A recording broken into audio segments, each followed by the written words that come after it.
very basic dance of Shiva exercise can look something like this.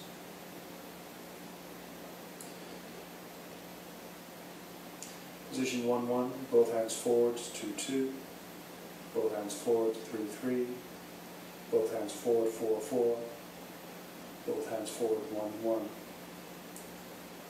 Backwards, both hands backwards, 4-4, both hands backwards, 3-3, both hands backwards, 2-2, both hands backwards, 1-1.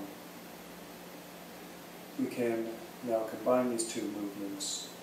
My right hand will move forward, my left hand will move back. Forwards, backwards, 2-4. Forwards, backwards, 3-3. Forwards, backwards, 4-2.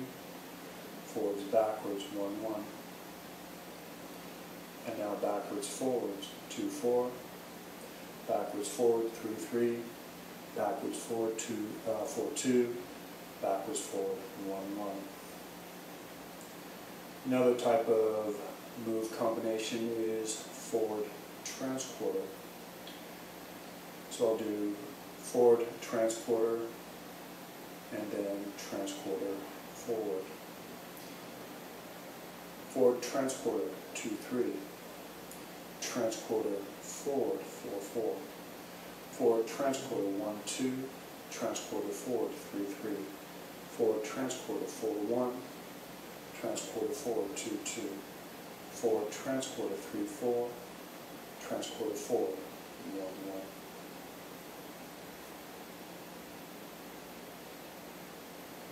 An even more complicated movement involves a sequence of moves. In what follows, I'll do a change forward transporter, change forward, change forward, back, forward, change forward. I'll repeat that sequence of moves 4 times. Change forward, transporter, B3. Change forward, 3D. Change forward, back, DC.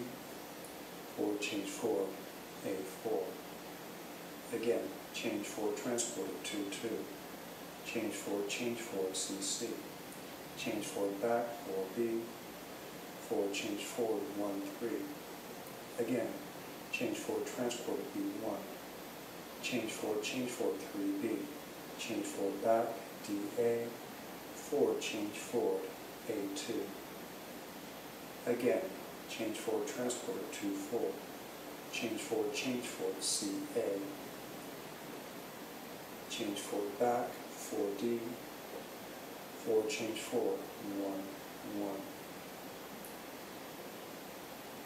One of the ways that you can build up to increasingly more complex combinations of movements is to learn very basic movements. There are only 7 basic movements.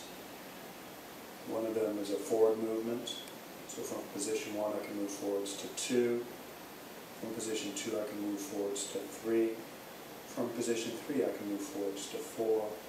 From 4 I can move forwards to 1. I can do the same movement moving through the vertical plane. The vertical plane is where the palm faces outwards.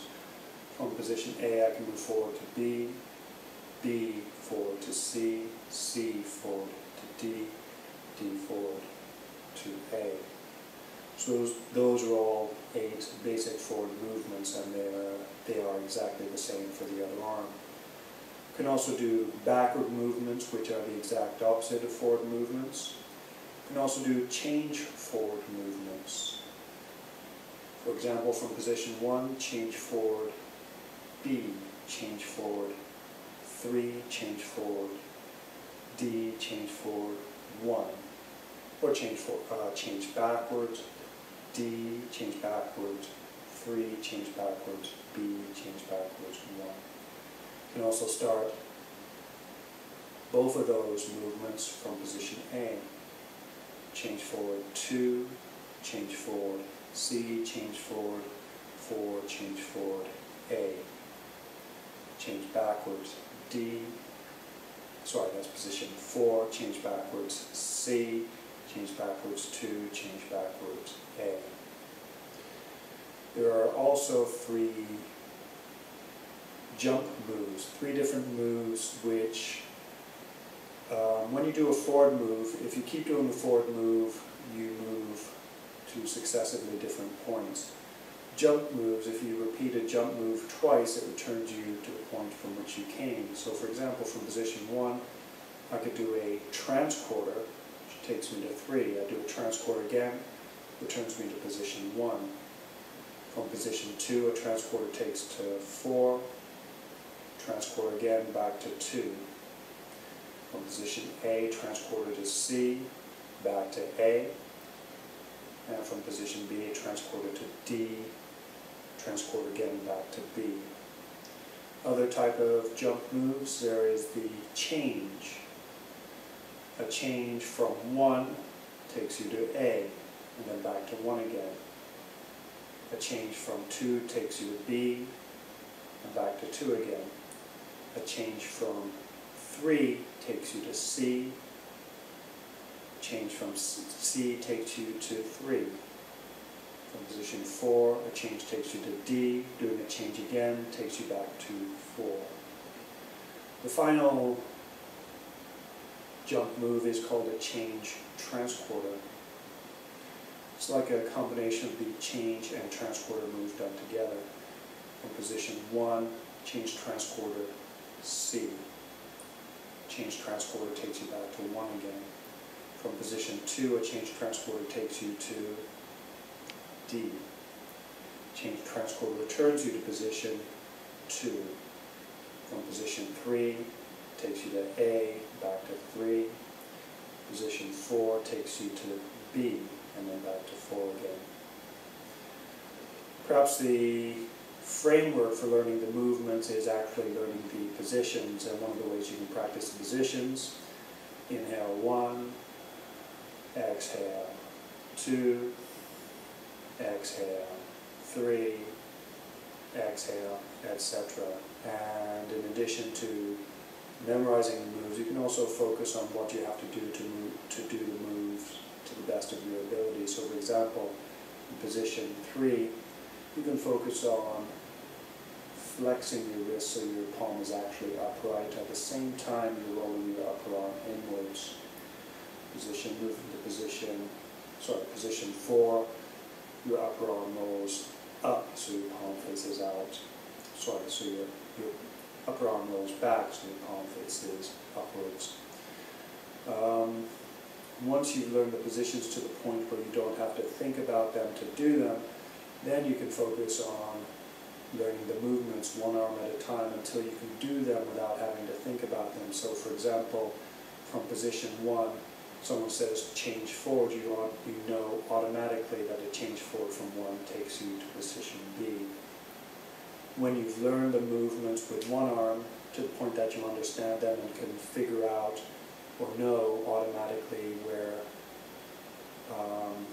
what position the movement will take you to, then it's that much easier to do movements with both arms. So for example, from position 1, a change forward transquarter takes me to B3. From B3, I know that a change forward takes me to 3D, etc.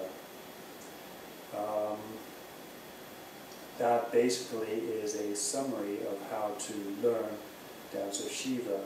And the goal is, once you've learned a sequence of moves, is to, if you want to train your brain, once you've learned the movements, then a way of training your brain is to try to do the movements as quickly as possible. And rather than just doing the movements as quickly as possible, lead with your mind. So from 1-1, I know that I want to do a change forward transquarter. So for 1-1, change forward transquarter, what's the move? I think it in my head first, B3, and then I do it. The faster I think, the faster I can do the movements to follow what I think. So not only am I learning to do the movements fast, I'm also learning or training myself to think fast as well. And you may get to the point that with practice, you think and do at the same time. So it's almost like you're watching yourself doing the movements. And that is truly when you are doing the dance of Shiva.